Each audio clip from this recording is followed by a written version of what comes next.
Comment Tout simplement, alors ça s'est fait en l'été 2001. J'étais sorti en 2000 de l'ENSAT. En juin 2001, il y a un copain de ma promotion qui me dit « Tiens, il y a un Shakespeare qui se monte tout l'été, on bosse juillet-août, on n'est pas payé, on est nourri le midi.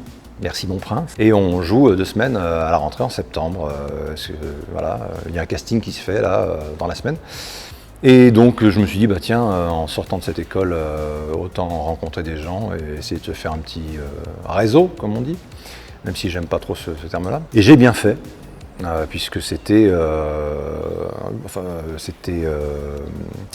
Jean-Christophe Ambert, qui joue Caradoc, qui mettait en scène, Alexandre Astier qui faisait la musique et qui avait un petit rôle dedans. Et une fois qu'on a terminé cette pièce, il est venu me voir, il m'a dit « Je prépare un court-métrage sur les Chevaliers de la Table Ronde. Est-ce que ça te dirait d'en faire partie ?» Et je lui ai donné mon numéro et quelques mois après, il m'a rappelé. J'espérais grandement avoir une armure, une épée à 2 mains et défoncer du connard. Et non, il m'a dit « Non, tout ça c'est déjà distribué. Il reste le cureton ou le cuistot. Tu prends quoi ? 1, 2, 3, je m'en vais au bois, j'ai pris le curé. Et je crois que bien m'en a pris.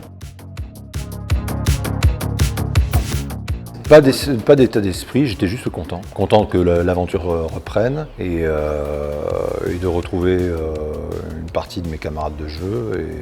Et puis cette ambiance qui est très décontractée, très joviale et très professionnelle, très pratique, synthétique, et ça avance et ça me plaît bien.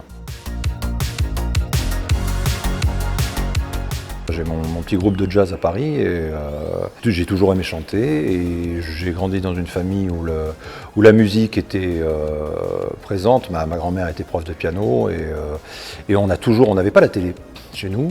Première télé qu'on a eue, j'avais 15 ans. Et par contre, on écoutait beaucoup la radio et on avait quantité de disques vinyles à l'époque et de cassettes. J'ai toujours adoré tout type de musique, que ce soit chansons françaises, Brassens, Brel, Léo Ferré et autres.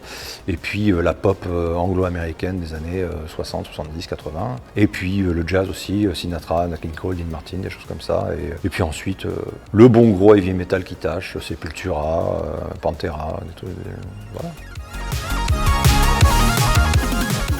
Oh mon Dieu, oui, ouais, mais il n'y a rien à dire, je jouais une bestiole de l'espace, donc tu ne me reconnais pas. Dans ce film Valérian, je crois qu'il y a une 12aine de rôles humains et tout le reste, c'est des bestioles de l'espace. Mais c'était marrant, j'avais passé une semaine avec Besson et c'est impressionnant de voir une fois de plus, pour moi ça fait lien avec Astier, d'une certaine manière, de voir des gens qui fabriquent quelque chose de pointu ou de lourd, parce qu'il y a une prod, il y a du fric, il faut y arriver, il ne faut pas se louper.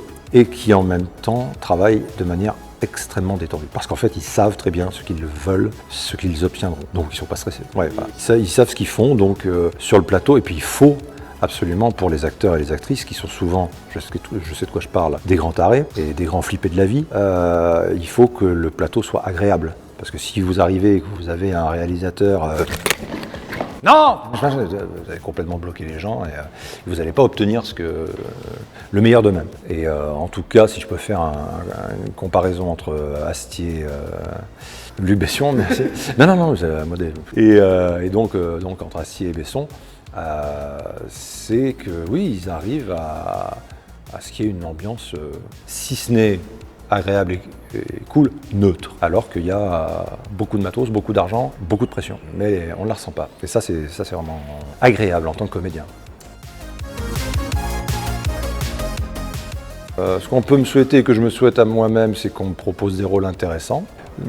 Des rôles de méchants, j'aimerais beaucoup, ouais. Ça sera intéressant, ou de flics, ou des trucs comme ça, des trucs un peu...